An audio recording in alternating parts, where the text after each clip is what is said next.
예, 어제는 이제 성경의 서론을 다루고 창세기의 서론을 다뤘습니다. 이제 하나님이 천지 창조를 통해 설명하시는 구원, 그 첫째 날을 우리 살펴보려고 하는 것입니다. 성경은 그 구원에 관한 책이라고 그랬어요. 그래서 이 창조의 7날도 역시 구원에 관한 이야기를 말하는 것이고요. 그래서 첫째 날도 역시 구원을 설명하는 거죠. 그 첫째 날 1절이 이렇게 말하죠. 태초에 하나님이 천지를 창조하시니라. 여러분은 하나님이 이 천지를 창조한 사실을 믿습니까? 예, 우리 다 그렇게 하나님이 이 천지를 창조했다고 믿습니다. 그런데 그걸 믿으면서도 우리의 그 마음속 깊은 곳에는요, 우리가 학교 다니면서 배웠던 그 진화론이 있어요. 그죠? 그 진화론적 사고가 그냥 젖어 있어요. 이게 옛사람들의 성품이거든요.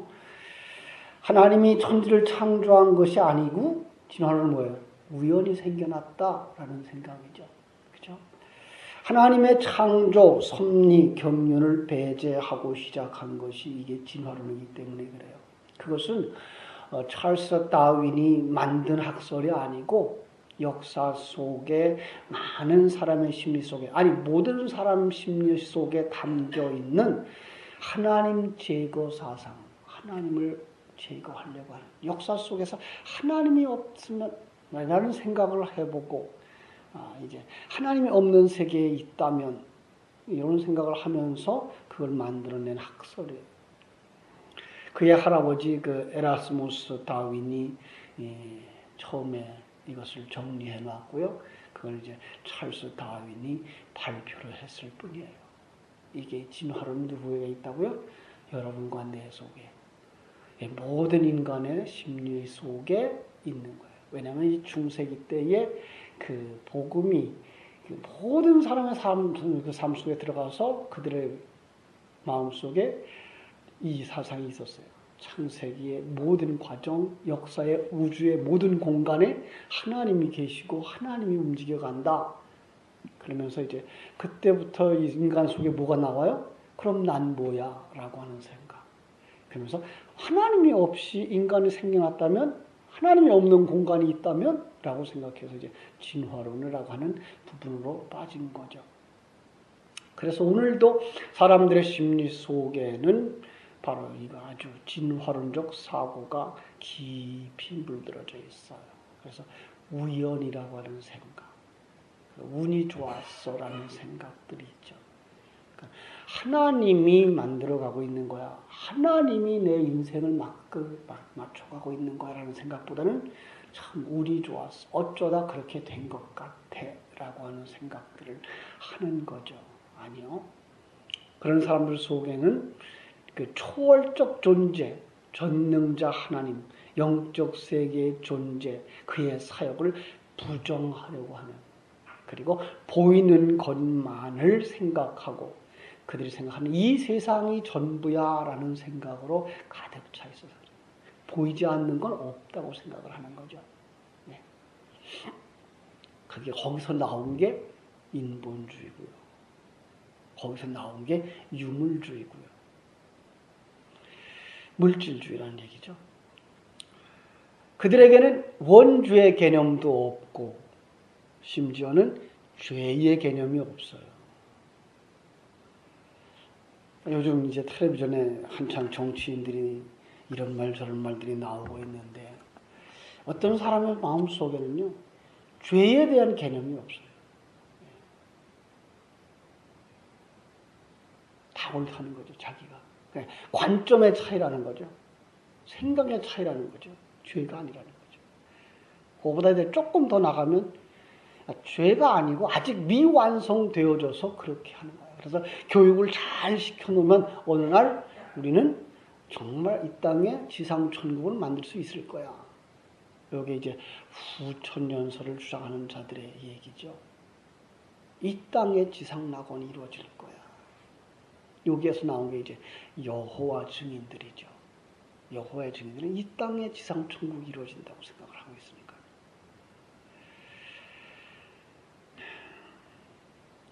절대적 죄가 없어요. 생각의 차이, 진화의 미숙함.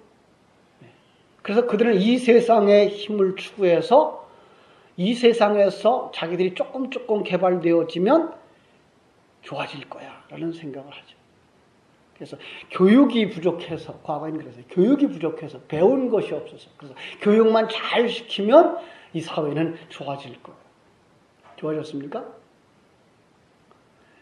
교육을 많이 한다고 해서 세상이 좋아지질 않아요. 사람들이 점점 더 교활해져 갈 뿐이에요.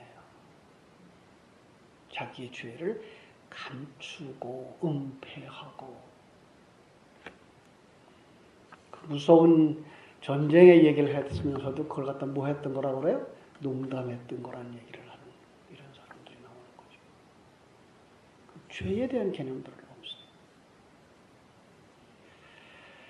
창세기는 바로 이런 사상들을 깨부수는 진화론적 사상, 신비주의, 기복주의, 인본주의를 낳는 그 진화론과 정면으로 공격하는 거죠. 그래서 첫 번째 성경을 일단 펴면 뭐가 나와요? 하나님이 천지를 창조했어 라고 말하는 거예요. 하나님이 천지를 창조했어. 예, 여러분들이 이 창세기를 공부하면서 제일 먼저 우리가 해야 될 게 바로 이 부분이에요. 하나님의 창조. 하나님의 섭리, 하나님의 경륜, 이게가 여러분 속에 깊이 새겨져서 내 인생도 우연히 어쩌다가 복이 없어서 태어난 것이 아니고 하나님의 아주 세밀한 계획 속에서 태어났고, 그리고 하나님의 그 아주 세밀한 섭리 속에서 움직여가고 있고, 그리고 하나님은 나를 어떤 목표를 가지고 만들어가고 계신 중이야 라고 하는 이 사실이 철저하게 여러분 속에 각인되셔야 돼요. 그러지 않으면 그는 하나님을 믿는 사람이 아니에요. 그 하나님이 전능자시라는 사실을 믿지 않는 자예요. 여러분은 거기서부터 벗어나서 하나님의 전능하심, 그리고 하나님의 우주와 만물을 창조하신, 그리고 섭리하신, 세상에 어떤 일도 하나 우연히 일어나는 것 아니고요. 어떤 사람도 이 땅에 우연히 태어나는 것 아니고요. 하나님의 절대적인 간섭과 섭리 속에서 어떤 목적을 가지고 이루어가고 계신 그 섭리에 대한 웨스트민스터 신앙 고백에 보면 이런 말이 나와요. 제1원인자는 자기의 계획을 성취하는데 제2원인자에게 강제하지 아니하고도 자기의 계획을 성취하는 자다. 이 전능자에 대한 이야기예요. 제1원인자가 이제 하나님이고요. 제2원인자를 우리로 인간으로 보고 우리에게 강제로 어떻게 하지 아니하면서도 자기 계획을 이루시는 거예요. 요셉이 애굽에 팔려 나갔을 때 처음에는 굉장히 섭섭했죠. 그죠? 그런데 그날 한참 지난 후에 그는 뭘 발견해요? 형들이 나를 팔았지만, 요거예요. 그건 하나님이 그들로 하여금 팔게 한 것이 아니 형들이 팔았어요. 그런데 그게 뭐였더라고요? 하나님의 손길이었더라고요. 이 모든 것을 합력해서 선을 이루시는 하나님의 손길. 그렇습니다. 이거를 볼 수 있어야 돼요. 그래야만 바른 신앙으로 갈 수 있어요. 그래서 우리는 이제 묻는 거죠. 여러분은 하나님이 세상을 창조한 사실을 믿습니까? 그냥 하나님이 창조했다, 그냥 만들었다, 그래 놓고 내버려둔 거 아니라는 얘기죠. 그걸 믿는다면 이 우주가 움직여가는 것, 나라가 움직여가는 것, 나라와 국가와 전쟁이 일어나는 것, 지진이 일어나는 것, 태풍이 일어나는 것, 홍수가 일어나는 것, 이 모든 것조차도, 그래서 신약 성경에서 주님 뭐라 그래요? 참새 한 마리가 아사리온에 팔리는 것도 하나님의 허락하심이 없으면 안 된다. 그러니까 우주의 역사, 짐승들의 움직임조차도 뭐 하는 거다? 하나님이 다 간섭하고 계신 거다. 그분이 전능자라죠. 그죠? 무에서 유를 창조하신 하나님. 믿습니까? 이거 잘 기억하세요. 무에서 유를 창조하신 하나님이에요. 이걸 잃어버리지 마세요. 자, 그래서 이제 창세기 1장 2절은 무엇부터 시작되는지를 보여줍니다. 무엇부터 보여줘요? 땅이 혼돈하고 공허하며 흑암이 깊음 위에 있고 하나님의 신은, 하나님의 영은 수면 위에 운행하시니라. 자, 보세요. 왜 하나님이 천지를 창조했는데 그 천지 창조가 어떻다고요? 혼돈하고 공허하고 흑암이 있고. 왜 이래요? 왜 이래요가 아니고 이렇게 정의를 내리시는 거예요. 그리고 사실이고. 하나님이 창조해 놓았는데 이 땅을 뭐 하는 것으로 만들었다고요? 뭐 하라고 정의하자고요? 혼돈되고 공허하고 흑암이라고 정의한다 이거예요. 제가 이 하얀 백보드에다가 가운데에 네모칸을 쳐놓고 그 네모칸을 검은색으로 칠하는 거죠. 자, 그리고 백보드와 구별시키는 거예요. 그냥 이렇게. 그런데 그 상태가 어떤 상태인지를 이제 3장부터 보여주는 거죠. 그죠? 이 세상이 어떻다고요? 타락의 상태라고요. 4장에 가서 뭐가 나와요? 살인이 나오죠. 그죠? 5장에서 뭐가 나와요? 6장에서 자기가 왕된 자들이 나오죠. 11장에 가서 뭐가 나와요? 바벨탑 쌓는 자기를 높이는 자들이 나오는 거죠. 요것들이 뭐예요? 이게 흑암의 상태야. 이게 공허의 상태야. 그래서 이렇게 되면 정의를 한 거예요. 어떤 사람들은 여기서 오해를 해가지고 이 세상은 두 번째 창조다 이렇게 얘기를 하는 사람이 있어요. 첫 번째 창조해서 천사들이 타락해가지고 하나님이 한번 뒤집어 엎었고 그리고 나서 이제 인간들을 통해서 다시 회복하려고 피조세계를 회복하려고 하나님이 두 번째 창조한 거다. 그래서 1절과 2절 사이에다가 한 번의 타락의 사건을 집어넣는 사람들도 있어요. 아니요. 절대로 아닙니다. 하나님은 천사를 위해서 세상을 만든 건 아닙니다. 그 사람들은 왜 그렇게 볼까요? 이 세상에 사는 삶이 대단히 가치 있는 것이고 여기서 뭔가 대단히 놀라운 것들이 만들어질 거라고 기대를 하고 있기 때문에 그렇습니다. 여러분, 하나님은요, 천사가 타락하는 것까지 계획을 바꾸시는 분이 아니에요. 인간이 타락했다 그래서 계획을 바꾸시는 분이 아니에요. 그런 피조물들의 어떤 작은 실수 때문에 하나님의 계획을 바꾸시는 분이라면 그분은 전능자가 아니죠. 예, 이 부분에서 여러분이 아주 그분에 대한 그 전능하신 크심을 다시 한번 발견해야 돼요. 얼마나 크신 하나님인가. 예. 이게가 세상이에요. 그럼 세상과 하늘이 이제 대비되어야 되겠죠. 하나님이 천지를 만들었으니까. 그죠? 그래서 땅은 어떻다고요? 네. 지가 땅이잖아요. 하늘천 따지. 그죠? 그래서 지가 땅이죠. 그래서 땅은 이렇다. 그럼 천국은 어떻게 했어요? 그거 반대죠. 그죠? 여기서 혼돈하고 그래서 뭐예요? 그것과 반대? 질서 있고 공허하고 거기에서 꽉 차고 풍성하고 흑암이고 천국은 하늘은 뭐예요? 그럼 빛이고 이게 대비가 되십니까? 그렇게 보셔요. 그래서 하늘의 존재를 빛이라고 하는 거예요. 그리고 그 빛이 들어와 새 창조의 역사를 시작하는 것으로 그리는 거예요.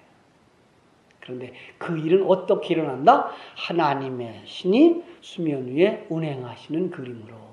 그죠? 하나님의 신이 수면 위에 운행하는 게 어떤 그림이라고요? 암탉이 달걀을 품은 그림. 그냥 지구를 뭐예요? 하나님이 이렇게 안고 있는 그림. 암탉이 달걀을 품으면 뭐가 나와요? 거기서? 새 생명이 나와요. 새 창조가 이제 시작되는 거예요. 거기서부터요. 그래서 그 상태, 첫째 상태가 어떤 상태인지를 보여주는 거죠. 거기가 혼돈과 공허와 흑암이다. 그 상태가 어떤 상태다? 죄인의 상태다. 그래서 예레미야서 4장 23절, 22절에서 이제 정리를 하면 거기에 똑같은 단어들이 나와요. 예레미야서 4장 22절, 23절 나중에 찾아 읽어보세요. 자, 1장 3절 오늘 본문이죠. 하나님이 이르시되 빛이 있으라 하시니 빛이 있었고. 예. 빛이 뭘까요? 여러분 태양빛은 몇째 날 생기죠? 넷째 날 생겨요. 그러니까 이건 태양빛은 아니에요. 어떤 빛이라고요? 흑암을 대조시키면서 세상과 하나님의 세계, 영의 세계를 대조하면서 세상을 어둠으로 비교했을 때 어둠의 세계에 속한 자가 아닌 하늘나라에 속한 존재를 빛으로 이게 정의한 거예요. 그리고 그가 이 땅에 온 것을 뭐예요? 빛이 있으라 하심에 빛이 있었고, 그 빛이 대략적으로 누구라고를 말할 수 있는 게 요한복음 1장에 나오는 거죠. 그죠?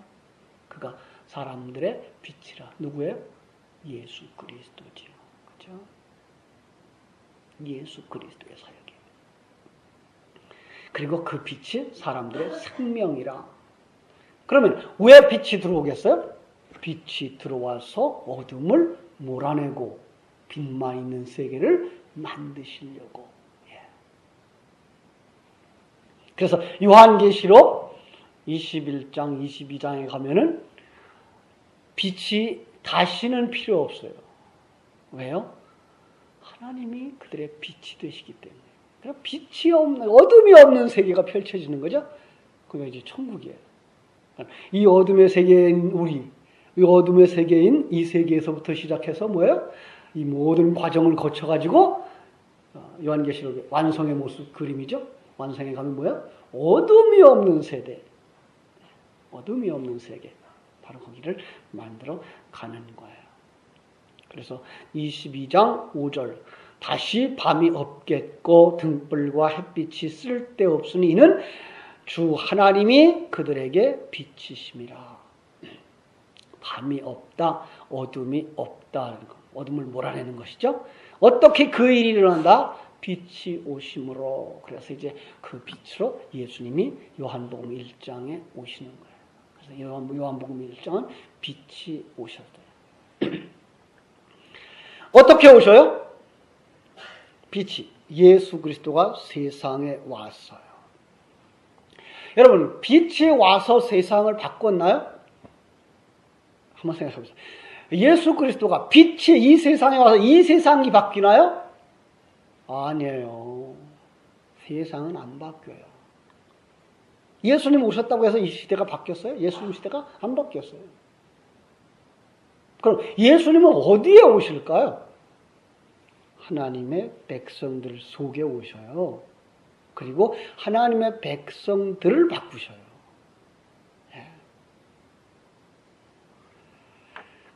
예수 그리스도 빛, 그리고 내가 어둠이에요. 어둠 속에 뭐가 들어와요? 빛이 오셔. 내가 어둠이에요. 예. 옛사람이에요. 옛사람이 어둠이에요. 그래서 어둠과 빛은 전쟁을 하죠. 이게 영적 전쟁이에요. 옛사람과 새사람의 전쟁. 그리고 그 빛이 점점 확대되어져 가면서 내 안에 어둠을 몰아내고 나를 빛의 사람으로 만들어가는 거예요. 마침내는 빛의 사람으로 완성시켜가는 거예요. 그 빛이 더 구체적인 사역들을 어디서 설명해 주는가 하면 요한복음 16장 8절이에요. 한번 가보겠습니다. 요한복음 16장 8절.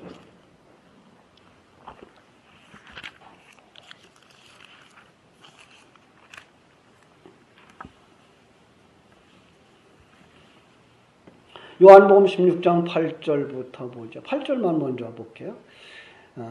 그가 와서 죄에 대하여 의에 대하여 심판에 대하여 세상을 책망하시리라. 여기서는 성령으로 설명됐죠. 성령이 오시면, 그죠? 보혜사가 오실 거야. 그러면 그가 와서 죄에 대하여, 의에 대하여, 심판에 대하여 세상을 책망하시리라.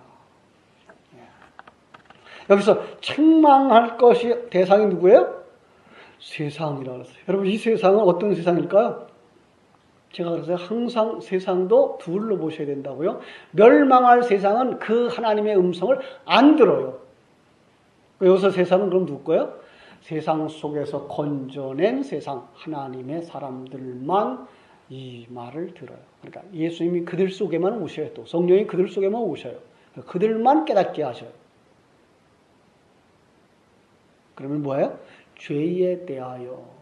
그 9절에는 그러죠. 죄에 대하여라 하면 믿지 아니하며 10절 의에 대하여라 하면 내가 아버지께로 가니 너희가 나를 다시 보지 못하니라. 11절 심판에 대하여라 하면 이 세상의 임금이 심판을 받았습니다. 그러니까 빛이신 예수 그리스도, 그리스도의 영이 우리 속에 오시면 뭐가 드러나요? 죄가 뭔지 드러나는 거예요. 세상 사람들도 죄를 알고 있는 것 같은데요. 아니요. 그들이 아는 죄와 성령이 오셔서 알게 해주는 죄는 달라요. 세상 사람들이 아는 죄는 뭐예요? 사람과 사람 관계 속에서 해하고 자기 이익을 위해서 남을 해한 이런 것들, 그 부분뿐이에요. 그런데 그리스도의 영이 우리에게 오셔서 예수가 우리 안에서 빛이 우리 안에 오셔서 드러내는 그 죄는 뭐예요? 내가 어둠이요 하나님을 떠난 빛을 떠난 자구나를 아는 하나님과 관계 속에서 하나님을 거역하고 자기가 왕된 자인 것을 보는 이 원죄의 개념들을 드러내게 하는 거예요. 그리고 또 의에 대하여라 하면 뭐예요? 의가 뭔지 드러난다는 얘기죠. 의는 뭐라 그랬어요? 창조주와 피조물인 우리가 자기의 역할들을 서로 충실하게 할 때 그게 의란 말이에요. 그런데 그걸 하지 아니하면 그게 죄란 말이죠. 하나님은 언제나 충실해요. 그죠? 변함이 없으니까요. 그런데 우리만 하나님을 떠나서 등지고 불의한 자가 된 거죠.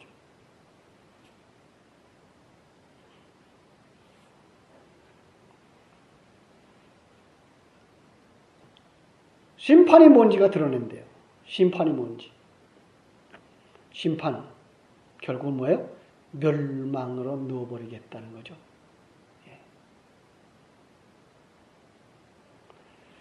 우리가 그럼 뭘 알아요? 그때 가서는 그리스도의 빛이 우리 속에 들어오면 그러한 속에서 내가 빛으로 왔구나. 이걸 아는 거죠. 아, 나도 그런 죄인이었고 불의한 자였고 심판당해서 지옥에 갈 수밖에 없고 멸망받을 수밖에 없고 그저 쓸어다가 쓰레기통에 버려도 할 말이 없는 존재였었는데 거기에 하나님의 생명이 들어오고 하나님의 생기가 들어와서 내가 하나님의 사람이 되었으니 하나님과 같은 대접을 받는 피조물이 되었으니 거기서 감탄이 나오는 거죠. 거기서 찬송이 나오는 거죠. 그것이 뭐예요? 하나님의 영광을 드러내는 자라고 하는 거죠. 그렇죠? 예. 오늘 이것이 우리를 창조하신 목적인 거예요.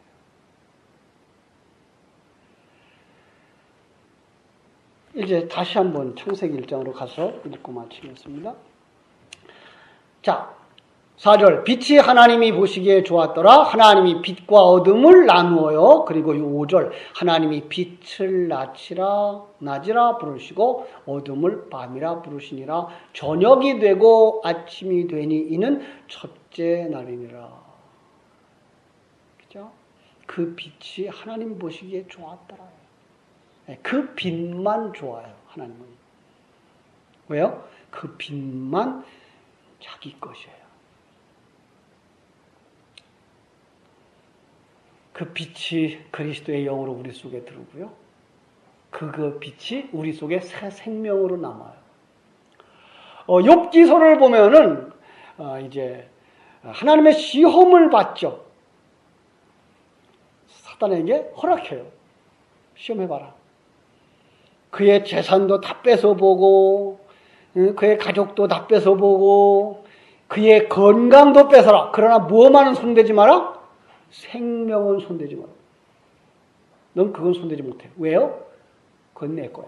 나는 그들의 생명, 새 생명, 그 빛이 내 거야. 이거예요. 그런데 여기 또 재미난 표현을 하고 있어요.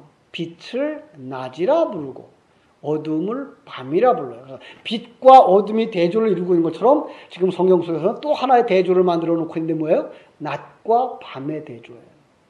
낮에 속한 사람, 밤에 속한 사람. 그래서 니고데모가 예수님을 찾아온 시간이 언제? 밤이에요. 그러면 그거는 그때 그들은 어디에 속한 사람이었다? 어둠에 속한 자였더라는 거예요. 그런데 후에는 뭐라고 하는가 하면 예수님께 밤에 찾아왔던 니고데모. 그래요. 지금은 그럼 밤에 속하지 않는 니고데모. 그건 구원받은 자죠. 이런 그림들을 이제 성경은 대조를 통해서 우리에게 보여주는 거예요. 그렇죠? 그리고 또 하나의 이제 대조를 하고 있는데 뭔가 하면은 마지막 부분이죠. 저녁이 되고 아침이 되니 이는 첫째 날이다. 많은 사람들이 이걸 계속 반복해요. 첫째 날도, 둘째 날도, 셋째 날도. 그래서 그렇게 얘기하기 때문에 하나님이 창조한 하루는 24시간일 것이다 라는 결론을 내버려요. 여러분 거기서 시간표 안 나와요. 그게 하루였으면 어떻고 1만 년이었으면 어떻고 하늘나라에서는 영원한 하루인데 거기에 관심 없어요. 시간표에 관심 없어요. 중요한 건 뭘까요? 어둠이 뭐예요? 사망의 음침한 골짜기예요. 어둠, 여러분의 인생, 이 세상의 삶이에요. 이 세상의 삶을 통하여 어디로 간다고요? 빛으로 가는 거예요. 이것이 저녁이 되고 아침이 되고예요. 저녁을 거쳐서 아침으로 가는 거예요. 그러니까 우리가 하나님 앞에 설 수 있기 위해서는 분명히 우리는 다 어디를 거친다? 어둠을 거친다. 이 세상 환란을 다 거친다. 이 세상 속에서 자기가 얼마나 악한 자인지 죄인인지를 다 들키고 고백하고 그리고 그 안에서 하나님이 얼마나 큰지를 알고 하나님의 은혜가 어떤 건지를 알고 아버지 앞에 돌아가는 탕자의 모습으로 완성되어진다. 이 말씀이에요. 첫째 날을 통해서 빛과 어둠의 관점 그리고 창조자의 관점 꼭 기억하시기 바랍니다. 어떻게 그 일이 일어난다? 하나님의 신이 수면 위에 운행하심으로 성령이 우리 안에 들어오심으로 놀라운 사실은요. 이 성령으로 말미암아 새로운 역사들이 계속 일어나는 그림들을 그려요.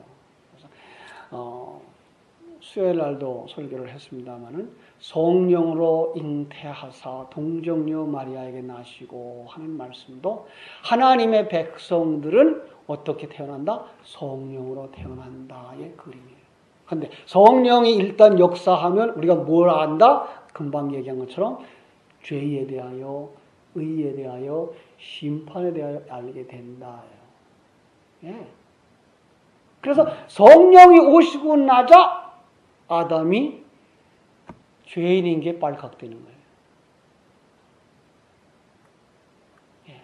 그래서 우리는 성령이 들어오지 않으면 내가 죄인 아니야. 자기는 다 의로운 자로 가요. 어떤 의인? 하나님과도 관계없는 의인. 세상에서 자기가 자기 힘으로 행복을 찾을 수 있다고 생각하는 이런 의인. 그런데 성경은 그거 얘기하지 않아요. 너희는 하나님과의 관계에서 결별된 자들이야. 불의한 자들이야. 심판받을 자들이야. 이걸 알게 하셔. 이걸 철저하게 알게 하셔. 그게 선악과 따먹는 그림이에요. 그게 살인자의 그림이에요. 그게 바벨탑 쌓는 그림이에요. 이런 모습들을 여러분들이 연결해서 보실 수 있어야 돼요. 그래서 이제 하나의 단어 속에다가 성경 속에서 나오는 여러 가지 더 언어들이 이것 같은 개념을 설명하는 또 다른 언어들이구나를 이해할 수 있으면 여러분의 구원에 관한 지식은 상당히 풍부해질 거예요.